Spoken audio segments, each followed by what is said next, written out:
Welcome to Tanakh Talk. I'm your host, William Hall, broadcasting live from Kingsland, Texas, USA, with another episode of Monday Memoirs, testimonials of Bible teachers that chose to reject the New Testament. Today, Shannon Nuszen is our wonderful, lovely guest. Shannon, how are you, my dear friend? It's good to see you. Awesome. Well, I know you're awesome. That's not the point.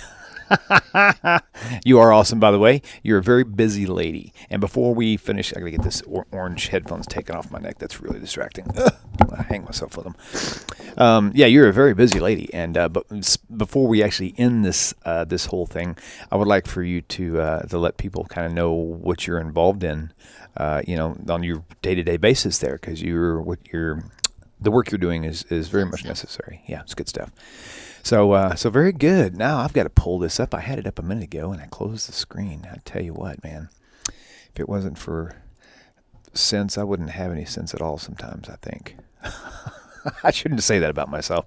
Okay, hang on a second. Yeah, I had my list up here.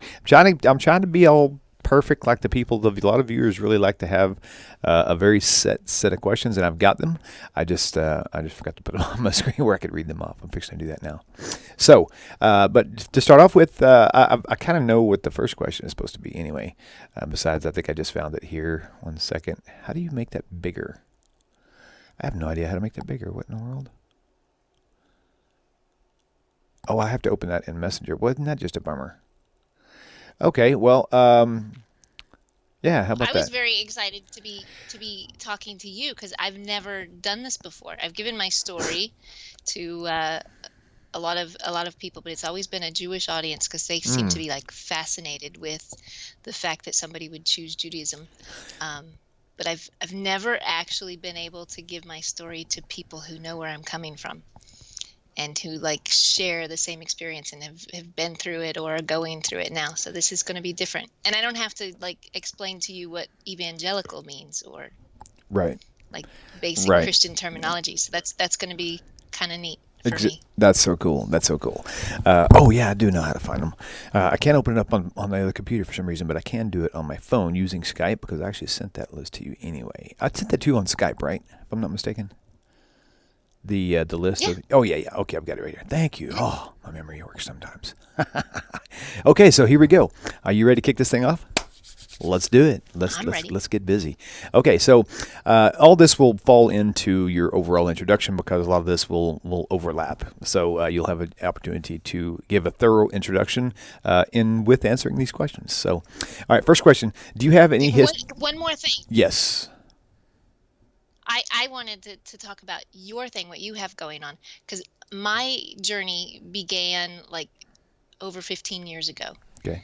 And at that time, there was nothing like what you've got now. There was no Tanakh Talk or Nativ Center. And so for me, it was a very isolated, alone feeling. I can't even imagine going through this with all of the resources that you've put out there now. And I really hope your listeners appreciate everything, because to have the sense of community that you've put together and all of the resources and the rabbis that you have that are so accessible, that's really, really special.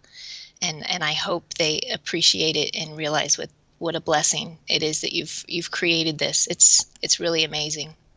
Thank you very much. I appreciate that. That means a lot, actually. Had me teary-eyed there for a minute, so I'm not used to that. So, yeah, very good. I appreciate that. Yeah, I was very much inspired by hearing like podcasts, and I was inspired by Chabad.org because they have all these resources. You can watch video lectures on TORAH Parshas and things like that. And then once I left the New Testament, I was thinking, man, it would be great to have that. And then, I met with Rabbi Singer that time in 2014 at HBU in Houston, and that's where it kind of all got started. So, yeah, so Baruch Hashem. No doubt. Thank you. Right, there's a lot out there to learn, but to learn specifically targeted to the non-Jewish world and somebody who's going through what we've been through, because it's different to learn from Chabad, who's reaching out to all of the Jews. Right. But they're coming from a very different place than what we are. Absolutely. All right. Well, very good. What you've done is amazing. I love it. Thank you, thank you, thank you. I love it too. It's definitely here to stay for sure. It's just eventually going to be more and more. I don't think I'll ever get more than 4 days of broadcasting, just because I would need to have 6 days anyway in the studio just to do those 4 days of broadcasting, because there's so much stuff that I can't do right now, because it just takes a lot more time. And you have a life outside of this, right? Yeah, construction. Yep. You have a life outside of this, right? I do. If it wasn't for honestly, if it wasn't for that life outside of this, there probably wouldn't be a Tanakh Talk, because most of the financing has come out of pocket, and it's just now getting to the point to where some of the resources are starting to come in to actually help, at least get it back even now, with my time and money investments, and able to pay off the building. I mean, there's a lot of bills and expenses that I have to incur, and when people donate to Tanakh Talk, it helps me pay all that stuff, so I don't have to do it myself, and that's what I really, really enjoy, and I really appreciate the people who have done that in the past. So, but yeah, definitely we're supporting. Definitely, thank you so much for that. Okay, now this show's about you, young lady. Okay, all right. From here on, it's all you, ready. Girl. Okay, so tell us a little bit about your past. Do you have any in your family bloodline, any teachers, preachers, anything like that? Well, besides myself, it's my father. He was an ordained minister originally through the Assemblies of God, until he divorced, which is a big no-no. Then he went and became ordained as a non-denominational minister, which most of your listeners probably know is very denominational. Yeah. And then as a child of divorce, I went back and forth between the homes. So with my father was a evangelical Assemblies of God. My mother joined when I was 2 or 3 years old. Messianic. It was Assemblies of God. Started out Assemblies of God, but then it went into Hebrew roots and Messianic, which is where I learned all of the Jewish traditions. And she was the secretary, and she was a single mom. So the pastor of that church really took on the role of a father to me. So besides my father, the minister, the pastor of my mother's church became like a father to me, who I refer to as my pastor. Oh, wow. Gotcha. Very good. Very good. So moving forward, when do you first recall, as a youth or as a young adult, where you think you really had your first God experience, meaning the thing that made you really go, oh, wow, God is real. Wow. And what was that all about? How did that happen? For me, for example, it was just an emotional experience when I was very, very young, and I remember it to this day like it happened yesterday.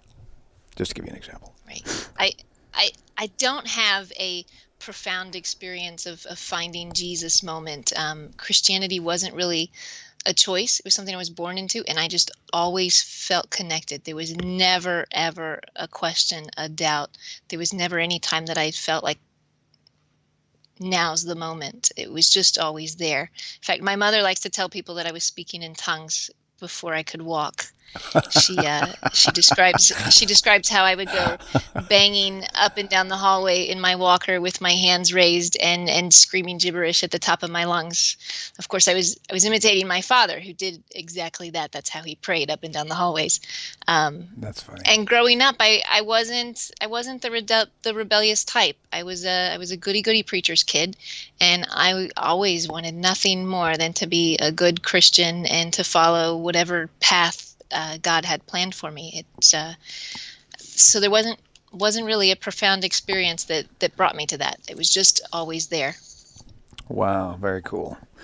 Very cool. Okay, so I'm also, hey, do me a favor real fast. I'm going to write this down so I can put it on screen later. What is your, let me switch screens real fast. It's kind of hard doing all this stuff with one person. Tell me, if you don't mind, tell everybody, and especially me, your email address if you want people to be able to reach you through email. Sure. Okay. It's my name, Shannon Nuszen, SHANNON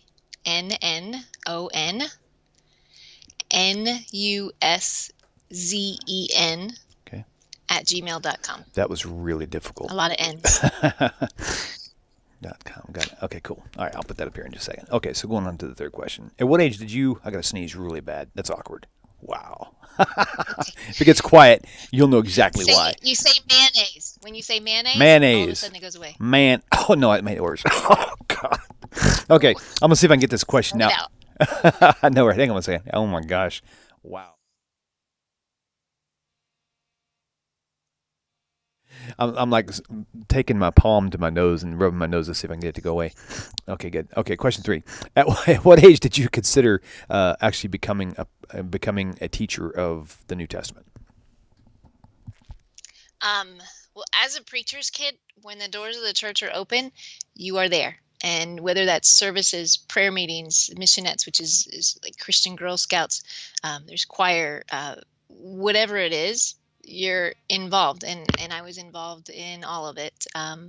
So that also, I don't think I ever pursued it. It was just something that I fell into. And as the oldest child of a preacher, um, and taking those roles just automatically, it was expected. So and I loved it. I don't something about me. I don't do anything halfway. I always go all in. Some would say obsessively. I say passionately. As a teenager, that became I was very focused on witnessing to my peers, and I was good at it. I had no problem sharing my faith with kids at school.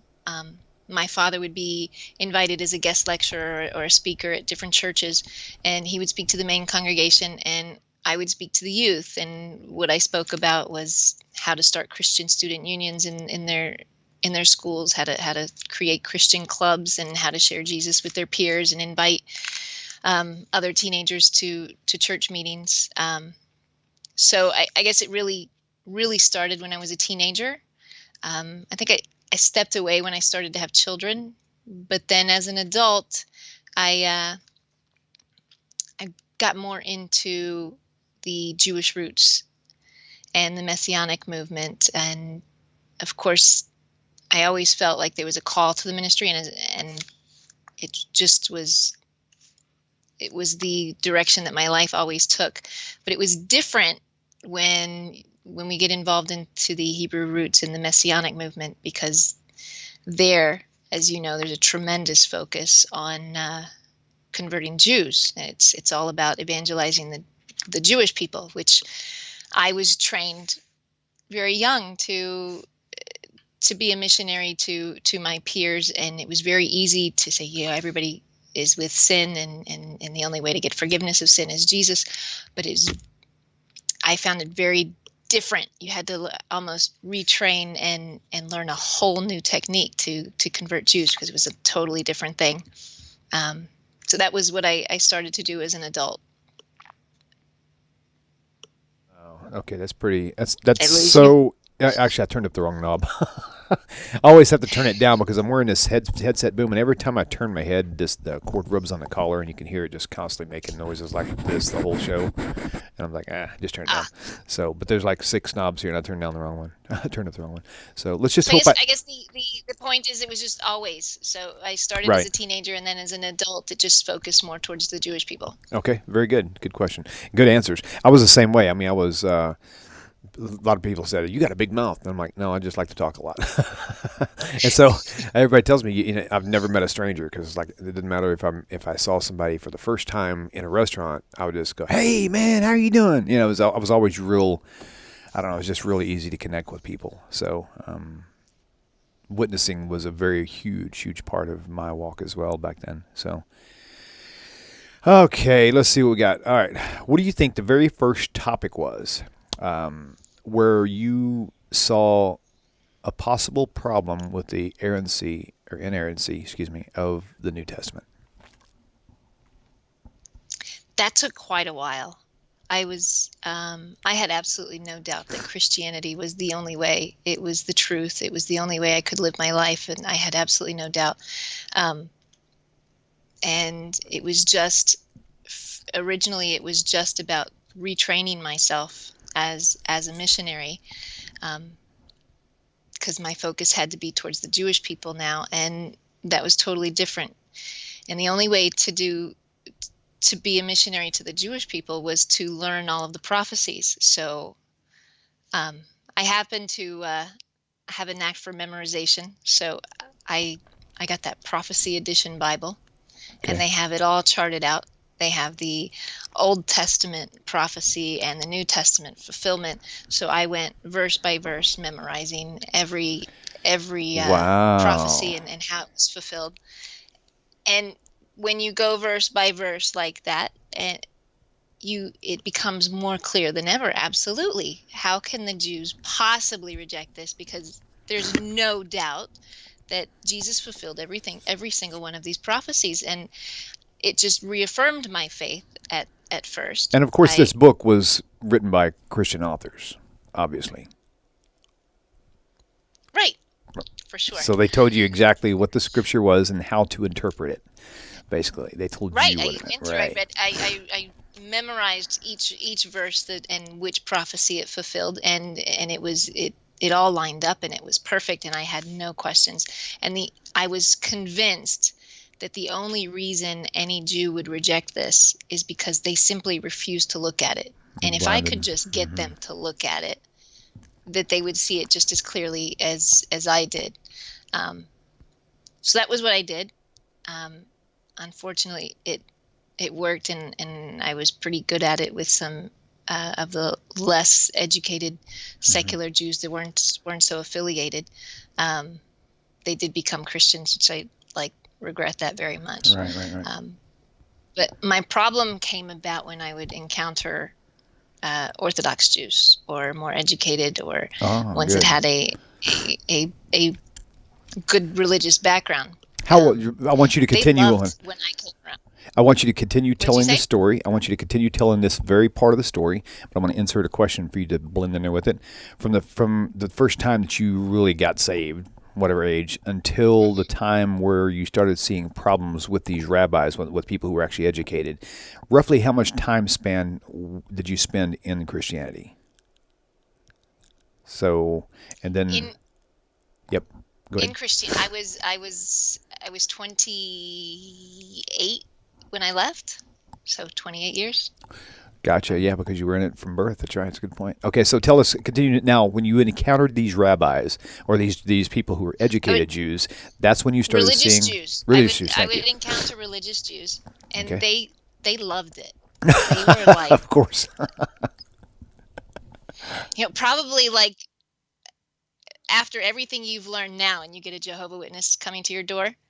Some people get so excited and they're ready to take it on. That's how these Orthodox Jews would act every time I come around. They were like ready to taunt me. They were ready, and it was horrific. But then I thought, I'm doing this for a purpose.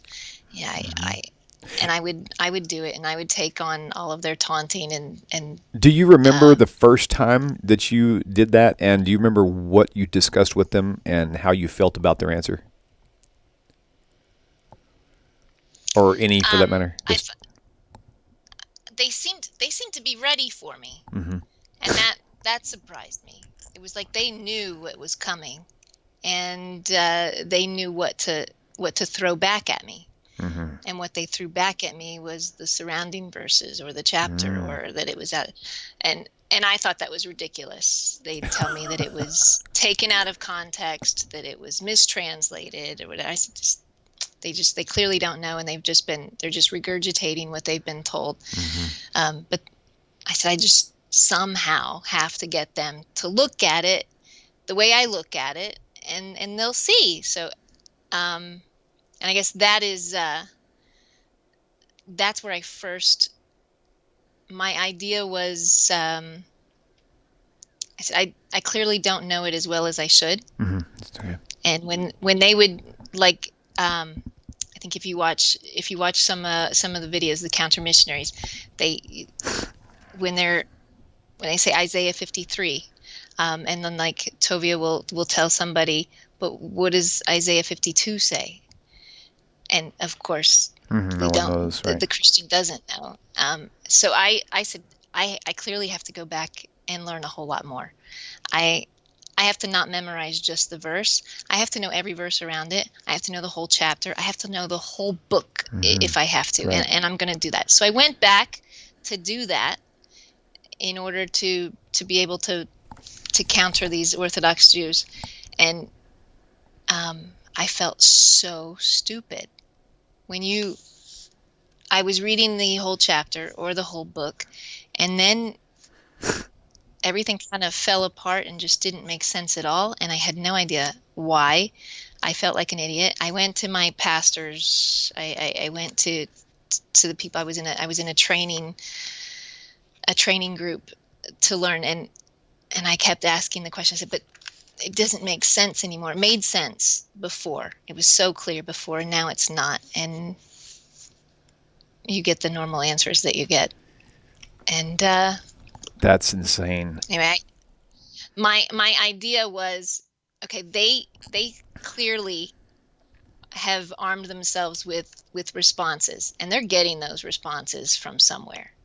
So I'm going to, if it doesn't make sense to me and I can't counter them that way, I think I can debate. And if I learn and I'm ready with their answers, then I can do it that way. So I went to go learn the Jewish response to Christian missionaries. And I Googled it, and I found Judaism's response to Christian missionaries. Right. And then I started studying the counter-missionary side, and that's when everything really fell apart. Nice. So did you actually? How long have you lived in Israel? I'm curious because you said that you began reaching out specifically to these educated Jews. Were you living in a Jewish community? Where were you, and how did you have access to that many Jewish people, so to speak? I was in Houston, Texas, and the Messianic movement is very involved in the Jewish community there. I see. In fact, we were encouraged to be the greeters at any events that were taking place at the JCC, and always trying to insert ourselves. It was friendship evangelism. I think Right. Stuart Federow talks about it all the time. I was around Rabbi Federow a lot in Houston also, and you're told to latch on to the Jewish community, and through friendship and just being there and being seen and having credibility within the community, you have connections there. Of course, I would try to speak to some of my Orthodox friends, and I'd say, hey, I'm going through Burger King. Can I get you something? That's funny. They said that's not kosher. I said, Right. I was going to get it without cheese. It's fine. That's awesome. Because to me, Wow. I felt I was keeping biblical kosher, and it was the same, and I really had no idea what I was doing. Gotcha. So just in a short answer, I think you probably covered it, but just to point it out there again. So from the first time you noticed the first problem with this rabbi or with this educated Jew, until the time you left the New Testament behind completely, roughly how much time did you stay in the New Testament while questioning it or studying it out? How long did it take you to get out? It took me like 3 years. I don't think it was so long, because when it fell apart, it really, really fell apart. And I don't do anything halfway. So I wasn't just listening to a thing here and there. I didn't sleep for weeks. Wow. The audio series that was out that I was listening to, it was all day, every day, and looking up everything. I did pretend for a while with my family that I was still in the church, but I stopped going to the church, and then I started going to a synagogue, and I told my family that this is how I reach Jews, and Right. Nothing was different, but it was weeks of nonstop studying obsessively. It was a real crisis. Because when your world is when Jesus and Christianity is the center of your whole world, that's your core of your entire being. And when that fell apart, my whole life was spinning out of control, and there was no way I could sleep or focus on anything else or pretend anything. I had to figure this out. That is really, really intense. I mean, I'm glad to see that you really went through so much extreme measures to get to try to save the Jewish people. I mean, now granted, we don't like the outcome of a lot of that because it's just that's just something that happens whenever you're stuck in Christianity. You witness and you draw people to their Jesus, and you can't really undo that. But I'm so glad and so happy for you. The way you came out, that's just insane. I would have loved to have taken that path. I kind of did. This isn't my testimony, but I had one interaction with Rabbi Eli Cohen from Jews for Judaism, friend of fun. Michael. Yeah, and it was funny. I was trying hard with this guy, and man, and I just knew he just had no clue what he was talking about. Finally, 2 or 3 years later, I'm reacting again. I actually have him on the show, and I told him about that time. And I don't know if he remembered or if he was just humoring me, but he definitely I can imagine that. he could definitely appreciate the sentiment for sure. Okay, so all right, let's see where we're at. The 6th. There was a period that I just gave up on God altogether, and I decided, fine, okay, there is no Jesus. He doesn't exist. But that means there's no God, and then my life had fallen apart. You have no community, you have no family, you have everybody rejects you. There's no purpose. You don't have anywhere to go to because everything you went to was affiliated with Christianity and the church, and every person you're in contact with was affiliated with that. You just suddenly have no purpose and no life anymore, and that's a very emotional and low place to be. It was a little dangerous for me, right. And I remember crying out in such horrific pain and just crying out, and I cried out to God, and then I got so angry I threw my pillow and said, "You don't even exist." And it was like every stage of grief. It was anger, it was intense sadness, it was hopelessness, it was horrific. And I think that didn't turn around until I actually spoke to the rabbi, and he said, your problem is that you don't understand that Hashem is still there for you. Just because you've discovered that Jesus isn't the Messiah, and you haven't figured out how to place him, but God is very much still there for you. And that was it for me, because I realized I had never separated God from Jesus, even though we believed in the Trinity at the time. It was all the same. It was all one. Right. One doesn't exist without the other. Right, that makes perfect sense. But somehow it got through to me that I could let go of Jesus, and God was still there for me. And then that made all the difference in the world. And I started to turn around and had God and spirituality back in my life. And then I had purpose again, and I just knew I needed to continue learning and taking this direction and figuring out where I'm going with my life. Wow. But not easy, very emotional. Right.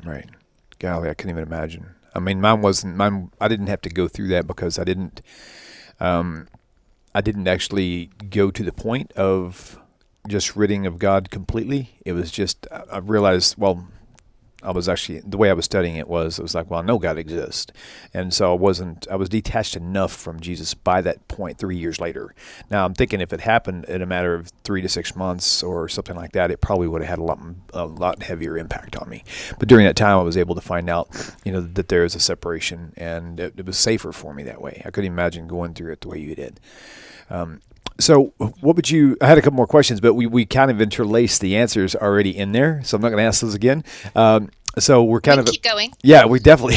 So what did you do? What would you do? What would you tell a pastor or a preacher who sees this video and they say, well, she must have never really known Jesus to begin with? What would you tell them? I'd say that that's a cop-out. Nice. And that is, even within Christianity, we said that to each other. We if you'd say Catholics did this to the Jewish people. You say, well, they weren't really Christians, and the Baptists, because they don't believe this, they're not really Christians. We use that to each other just to justify ourselves being right. and the other person being wrong. It just there's nothing, no basis to it. Yeah, cop out. Makes no sense. That's a really good answer. I mean, damage control, crop out, big time. Because I used to get that a lot. In fact, I still get it from time to time from old friends who are just now finding out that I've been long gone, and they're like, "Oh, he must have never experienced the real Jesus." And I'm like, So now there's multiple Jesuses. There's just as much impact as the you lack faith. Right. It is. That was always offensive to me. I would go to with sincere questions, and I had learned everything I could learn. I memorized everything. How dare you tell me that I lack faith? Right.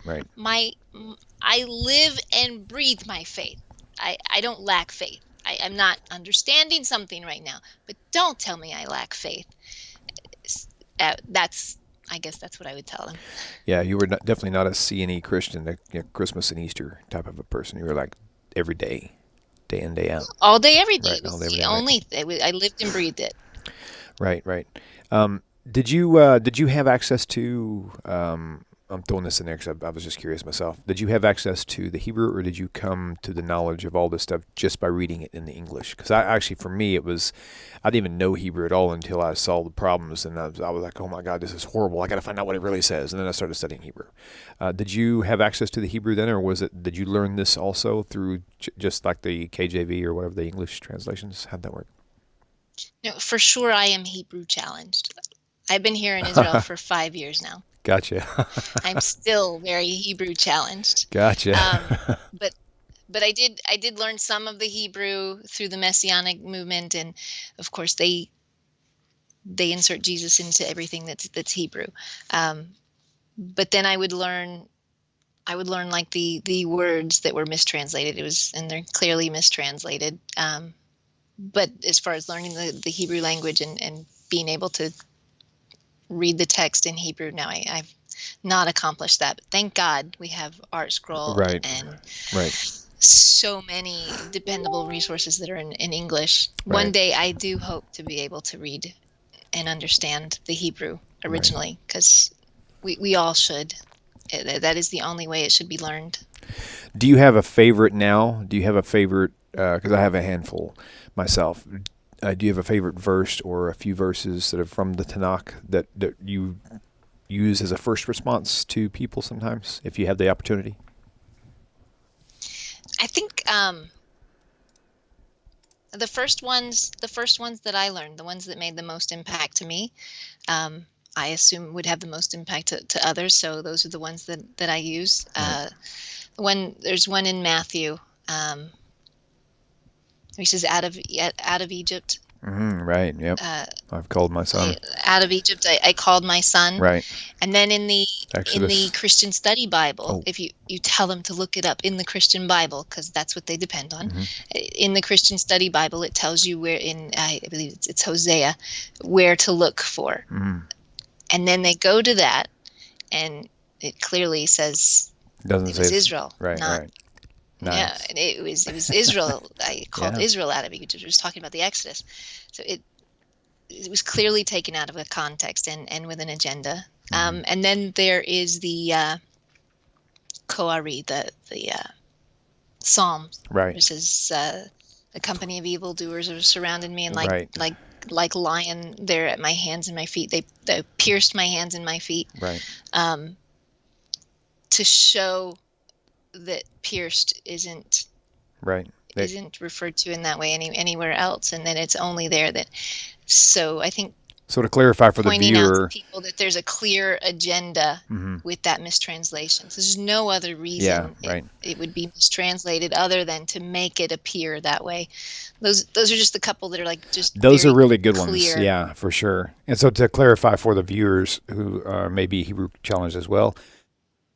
The Ka'ari word, they would say that was pierced, but it actually Ka'ari would be like as a lion in actual Hebrew. And so basically they took that word and either accidentally mistranslated it or they. Sorry, I don't mean to chuckle. Right. I was there. I was there myself. I spent a lot of time like witnessing to people and trying to even convince Jewish people as well that they're so blind and they got a veil of whatever the case may be. And so when I chuckled because of my own personal ignorance at the time. So it's interesting to see all these things. There's so many mistranslations that really have really got most Christians like anchored down. They really depend on their Right. But English. that one, when you read it, just that one verse with the word pierced in there, absolutely, that reaffirms your Right. faith, and that is totally Jesus. Right. That's Jesus described there. There's no doubt there. Absolutely. But even not being mistranslated, if you were to go and read the whole chapter and understand what David was going through and how he describes his enemies as animals and dogs and lions all throughout the whole time he was running and being chased after. Right. There's not even any contextual reasoning for having they pierced my hands and my feet. It just makes no Right, sense it's for out him of to say that context. at all. And that's right. That's a really great point. Wow. Well, I tell you what, girl, that was really deep. That was really awesome. And we'll go to wrap this up now. But do you have any final words for maybe some people who are watching this now who may think that you the same thing? You already answered the question, but may think you never knew Jesus to begin with, and like, well, if they're starting to question things now, like, wow, maybe she's got something into this thing. What would be your next advice for them for their next step? That's something I struggle with because I think we haven't even discussed the reaction of family and friends. But Oh, you I'm know sure what? a I lot of don't your want that. listeners and you yourself. No, I'm sorry. I did skip that one. I didn't see that one there. I must have scanned past it. I definitely want you to tell me about that. Do you have time? I have time. Yes, please do that. That's very huge. I mean, a lot of people struggle with that themselves, and hearing other people's stories, it really helps them kind of work through things. So tell us how you handled this whole thing with telling your family and experiences you went through, and how you think you finally resolved it, a peaceful resolution between them. At first, I pretended. I hid everything. I had actually started the conversion process and didn't tell my family at all. And when they would come visit, I would turn all of the books backward. I would hide the stuff that I was studying. Anything that was Hebrew, I would hide it and make sure it wasn't visible. And I really thought that my mother, because she was in the Messianic movement and understood the Hebrew traditions and the holidays, that she might be a little bit more understanding, and that my father, who was the straight evangelical, that he would be more difficult. But it was actually the opposite. My father also happens to be he was a sheriff's deputy in Houston, and he was a detective. He called me one night. I was at a conservative synagogue on Friday night, and said that he needed to be in my area that night, and he was going to come stay the night. And I panicked because, like I said, I was obsessive day and night studying this. I left every bit of my study materials on the table. Everything was out. I didn't put anything away, and he was going to be there before I was. So I was terrified. And when I walked into the door, and I felt like a 5-year-old child that was about to get a big lecture. I'd been caught. And he came and he said, "Sit down." And he says, I looked at what you've been looking at. You've changed the way you dress. You've changed the way you eat, your habits. I know exactly what's happening here. I'm a detective. You're getting involved in a cult. And we need to learn together. And I need to pull you back. And I said, great, because I have lots of questions. I've been That's awesome. I've been hiding Great this response. for Wow. a long time. And there's a lot of stuff that I'm looking at that I just cannot believe. And if you would look at it, maybe you can pull me back. And he agreed to, and we agreed not to discuss it again until he had really looked into the stuff. He spent the night that night, and I didn't sleep. I was in my room, like wide awake going, oh my God, oh my God, oh my God, oh my God. And I could hear him in the other room listening to the same series that I had been listening to. And he was up all night long listening to it. And at 3:00 in the morning, he came and knocked on my door and said, "You awake?" And I said, "Yep." And he came in and he sat at the edge of my bed in this catatonic state. And he just like sat there staring. And I said, "What's up?" And he said, "He's right. He's right about everything." What? Are you serious? Ted, Wow. I said, "What do you mean?" He said, "Everything." He said, I took my Bible. I was going verse by verse. I was going to rip him apart, but he's right about everything. The Jews are right. He's like, the rug was ripped out from under him, just as it was from me. Unbelievable. And Wow. In one yeah, night. In one night. I started tearing up a little bit going, oh my gosh. And he looked at me and said, "Now what do we do?" I said, that's That where I'm is at. amazing. Unbelievable. My mother, on the other hand, was a little more difficult, and um, was not so accepting because she, when you're in Christianity, you're going to go to hell if you reject Jesus. And for her, I was going to hell, and I was taking her grandchildren with me, and that's not something she could accept. That is so deep. That rips your heart out. And it wasn't anything mean. And I know a lot of people have said it's not you, it's her, but it is. When you make a decision like this, you send a bomb into the middle of your family, and it isn't just your choice. It affects everybody around you, because you used to get together for family get-togethers. You'd have Thanksgiving dinner, you'd have Christmas, you'd meet for coffee.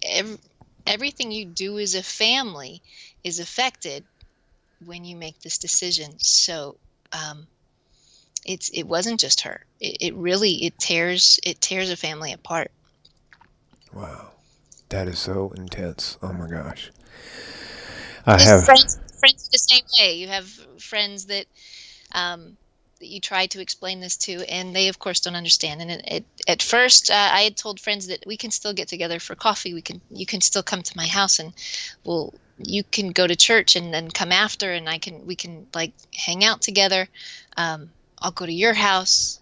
And at first they said, yeah, okay, and they were accepting. But then I guess the pastor of the church went around with there's a couple of scriptures in 1 John.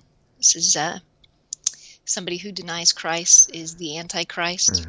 So I became labeled the Antichrist. And then there's another one that one who rejects Christ, you should not allow them in your home. Oh yeah, that was Paul. Invite them home or to sit at your table. Even have a meal with them, right? So I was the enemy. I was the Antichrist, and they were not allowed to let me into their home, which that hurt a lot, because I had like very close friends who then had a wedding I wasn't invited to. That was that rips your guts out. Wow, that is horrible. I know it's, and the thing that I found peace in that experience with me as well was that that Paul did instruct them. It was an instruction: don't even have a meal with them. So they're literally just following after Paul's advice.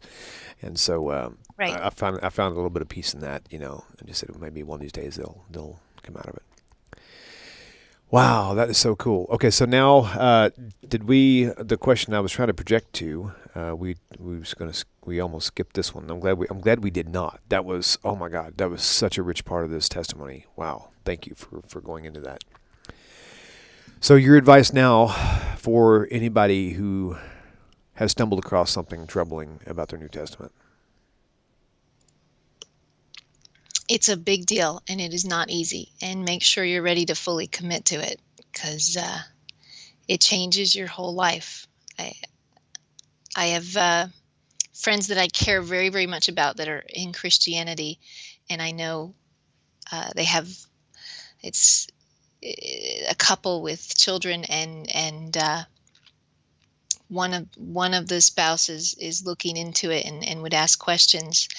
And I'm not so sure that if they took that path that they would do it together, and it may rip up their whole family. And it's, I struggle with that all the time. Do you lead them down this path, and do you answer the questions they want, even knowing that it might create such damage? I know some rabbis would say, yes, they deserve to know the truth no matter what, that they deserve to worship Hashem, right, just as we do, and to find that. But it's difficult. Yeah, absolutely. Like a moral, ethical decision that I have to like struggle with. And right. Wow, that's tough. but as far as I took the conversion route, because it is very difficult when you come from Christianity and you have such a strong community and feeling of family and a support system, and you have purpose in your life. When you leave Christianity, the emptiness that follows is difficult. And I don't envy the position of a lot of your listeners are in, and the Noahide. There's so much out there for the Noahide movement now, but it's still not completely clear, because it's difficult to go to, okay, now you just study 7 laws, and you have no community, and you have no support, and you have no anything else. This is all you have. That's hard to go to. And I do notice that a lot of the Noahide movement starts to kind of create sort of their own religion around it, because the dogma and doctrine of Christianity is comfortable. It's hard not to go down that route, because you need to form some sort of something for your life. Right. I had children, so I really felt that they needed the community and the education and the support system, and ended up going through the conversion process. I don't envy the position that a lot of the Noahide movement is in.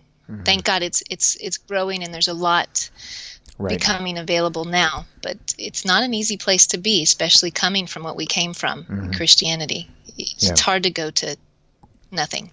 That is so true. That is so true. Well, we'll go ahead and wrap up this now. But before we leave, one final word from you. Tell us a little bit about what you're doing now in Israel, and why you moved to Israel. When did you move to Israel? Real quick on summary on that, if you don't mind.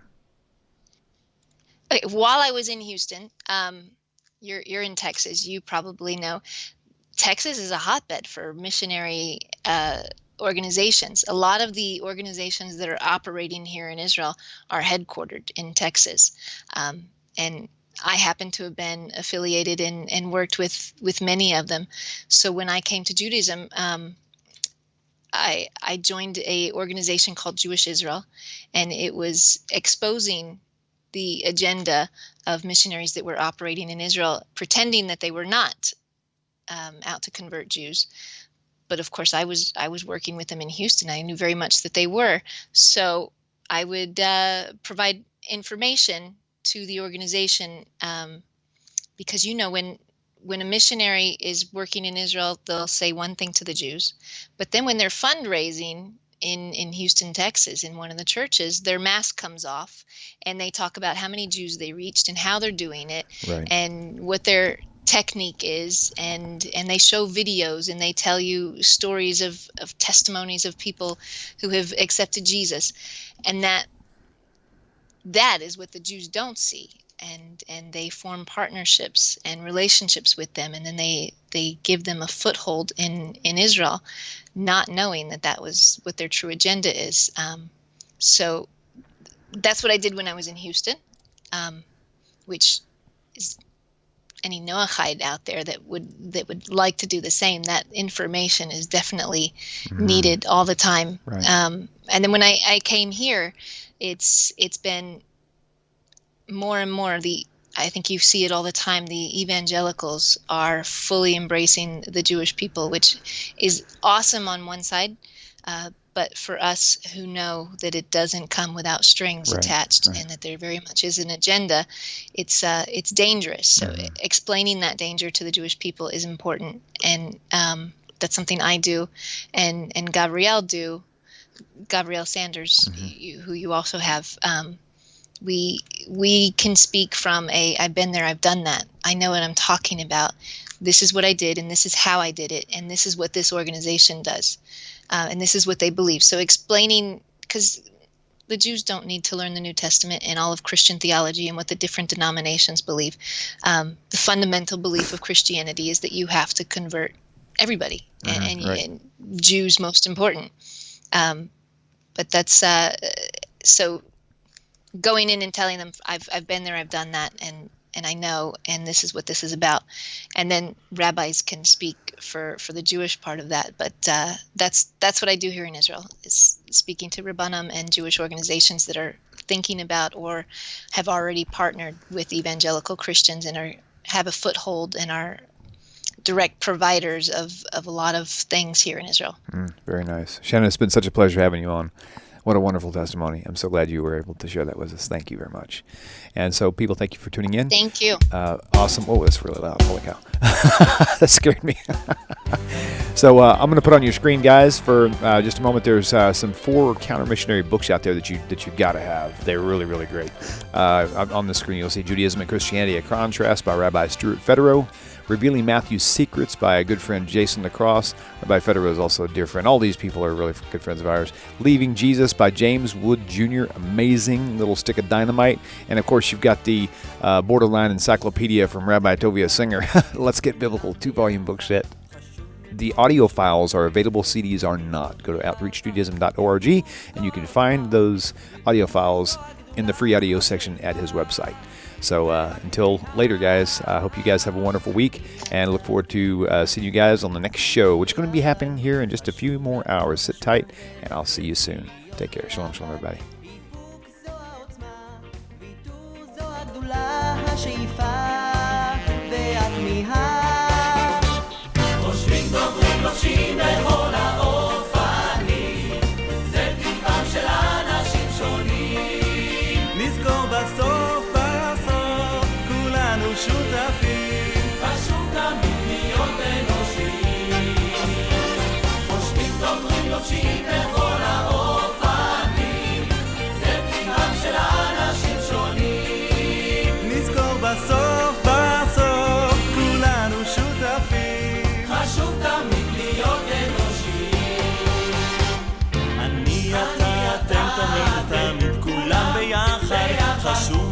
חשוב והכרחי להיות ביחד. איפוק זו העוצמה, ויתור זו הגדולה, השאיפה והכמיהה. אני אתה אתם תמיד כולם ביחד. חשוב מכל חשוב והכרחי להיות ביחד. איפוק זו העוצמה, ויתור זו הגדולה, השאיפה